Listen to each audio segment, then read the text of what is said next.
alaihi wasallimu taslima. Ya ayyuhallazina amanu ittaqullaha haqqa tuqatih wa la tamutunna illa wa antum muslimun. Wa qala Allah Ta'ala fi kitabihil karim, a'udzu billahi minas syaitonir rajim. Bismillahirrahmanirrahim. Wa min ayatihi an khalaqalakum min anfusikum azwajan litaskunu ilaiha wa ja'ala bainakum mawaddatan wa rahmah inna fi dzalika laayatil liqaumin yatafakkarun.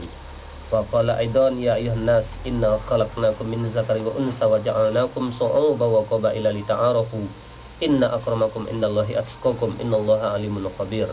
Wa qala Rasulullah sallallahu alaihi wasallam an-nikahu sunnati faman raghiba an sunnati falaysa minni. Shadaqallahul azim wa shadaqahur rasul. Kembali kita bersyukur pada Allah Subhanahu wa taala serta mengucapkan salawat dan salam kepada Nabi kita Muhammad sallallahu alaihi wasallam. Ma'asyiral muslimin sedang pernikahan rahimakumullah. Pada hari ini insyaallah kita akan melangsungkan sebuah sunnah daripada Nabi kita, yaitunya pernikahan. Di mana nanti masing-masing akan meninggalkan masa lajangnya, akan meninggalkan masa singlenya. Tri Dewi Santoso dari masa bujangan jejaka akan berpindah menjadi seorang suami.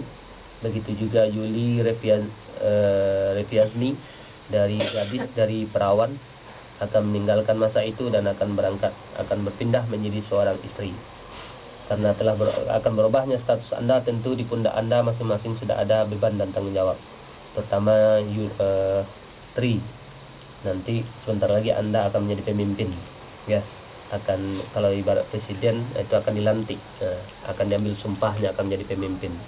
Pernikahan juga demikian. Setelah hijab kabul, Anda menjadi pemimpin. Ar-rijalu qawwamuna 'alan nisa. Laki-laki adalah pemimpin terhadap wanita. Kalau selama ini Yuli yang memimpin adalah orang tuanya, sanak familinya, kakaknya, saudaranya. Namun setelah pernikahan ini nanti yang memimpin Yuli itu adalah Anda. Oleh sebab itu pimpinlah Yuli sesuai dengan ketentuan agama kita, agama Islam, dalam segala hal, dalam segala bidang. Tentu terutama dalam bidang beribadah. Nah, ini kunci. Ibadah adalah kunci sebuah rumah tangga bahagia atau tidaknya. Bahagia atau tidaknya sebuah rumah tangga itu tergantung kepada ibadah, ketaatan daripada rumah tangga itu. Karena Nabi mengajarkan zayyinu buyutakum bis-shalah wa tilawatil Qur'an.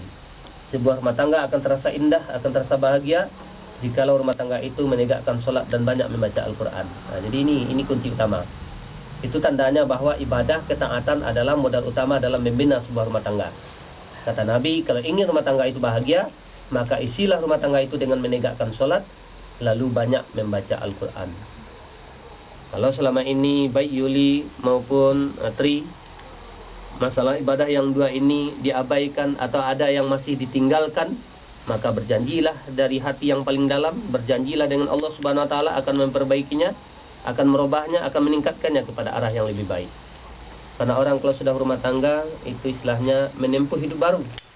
Hidup yang lama dia tinggalkan. Pola hidup yang lama, yang malas beribadah, yang malas baca Al-Quran dia tinggalkan dan beralih kepada pola hidup yang baru, yang taat beribadah, yang rajin baca Al-Quran.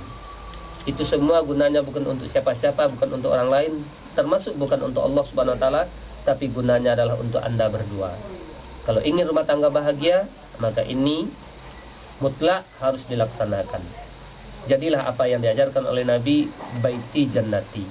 Rumah tanggaku laksana surga bagiku. Artinya dalam sebuah rumah tangga betul-betul terasa nyaman, bahagia, tentram. Jangan sebaliknya, rumah tangga akan bagaikan neraka.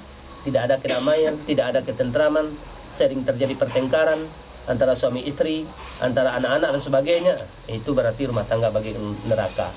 Tapi jadi kalau rumah tangga itu betul-betul menimbulkan kesejukan, kenyamanan, kebahagiaan, ketentraman, dengan cara melaksanakan semua perintah Allah, menjauhi semua yang dilarang. Yang pertama tentu ibadah. Jadi Tri itu yang sebagai pemimpin, yang memperlihatkan contoh dalam bidang ibadah dalam rumah tangga itu adalah suami dulu. Nah, jadi bagaimana suami, ya begitu pula lah nanti anggota keluarga yang lainnya. Kalau seorang suami dalam sebuah rumah tangga itu orang yang taat beribadah, insya Allah istri dan anak-anaknya juga demikian. Tapi jikalau seorang suami yang tidak, yang lalai, maka yang lainnya juga akan ikut lalai. Karena suami adalah pemimpin dalam sebuah rumah tangga. Kalau istilah di Minang itu Kalau suami benar yang tidak melaksanakan tu tungkik yang membawa rabah namanya. Tungkik untuk penopang ko adon ko robah inyo nan mambe jangan supaya robah. Tapi kalau la tungkik itu bonanan membawa robah, itulah pasti yang lainnya akan mudah robah, akan mudah tumbang. Jadi itu intinya. Begitu juga Yuli, tentu masalah ibadah ini harus taat dan patuh, saling tawasobil hak, tawasobil sob, saling menasihati. Mungkin dikala suami lalai beribadah, katanya sibuk bekerja, sibuk mencari, sementara ibadah ketaatan kepada Allah dilalaikan, maka kewajiban istri untuk menegur, untuk mengingatkannya. Ya, karena dunia ini hanya sebentar. Dunia ini tidak lama. Mau atau tidak mau, rela atau tidak rela, dunia ini akan kita tinggalkan dan kita akan menuju kepada kehidupan yang sebenarnya, adalah kehidupan akhirat. Kalau di atas dunia ini kita lupa mencari kehidupan yang akhirat, nanti kita akan menjadi orang-orang yang menyesal nanti di akhirat. Sesal di dunia, alhamdulillah kita mendapat. Tapi kalau sesal di akhirat nanti, tidak ada gunanya. Makanya ada pepatah, sesal dahulu pendapatan, sesal kemudian tiada berguna. Jadi di dunia kita mengingat bahwa hidup ini akan mati, maka perbanyaklah ibadah. Tapi kalau sudah di akhirat jatuh vonis, kita akan disiksa dalam neraka, maka penyesalan di saat itu tidak ada gunanya. Yang kedua, yang perlu Anda ketahui bahwa di dalam sebuah rumah tangga itu memang selalu akan menimbulkan permasalahan. Apalagi kita dipertemukan dengan dua jenis yang latar belakang berbeda keduanya. Beda pendidikannya, beda keturunannya, beda daerahnya. Pasti nanti dipertemukan dari dua perbedaan ini menimbulkan gesekan-gesekan, menimbulkan permasalahan. Dan itu adalah suatu hal yang wajar. Yang namanya rumah tangga pasti punya masalah. Tidak ada orang rumah tangga yang tidak punya masalah. Tapi yang penting bagi Anda, bagaimana caranya Anda, Yuli dan Tri, untuk bisa menghadapi masalah ini dengan cara yang baik, dengan rasional, dengan akal sehat, dan jangan dengan emosional. Ya, hadapilah masalah dengan dada lapang, jangan dengan sempit dada. Masalah besar diperkecil, masalah kecil dihilangkan. Jangan sebaliknya, hanya masalah kecil diperbesar-besar, akhirnya timbul pertengkaran, akhirnya berujung kepada perceraian. Tentu tidak kita inginkan. Ya.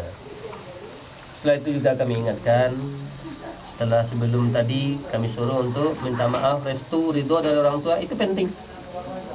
Walaupun Anda sudah besar, dewasa, Anda akan meningkat kepada rumah tangga, ingatlah bahwa Anda dewasa, besar, pintar dan sebagainya, itu kan jasa besar dari kedua orang tua kita.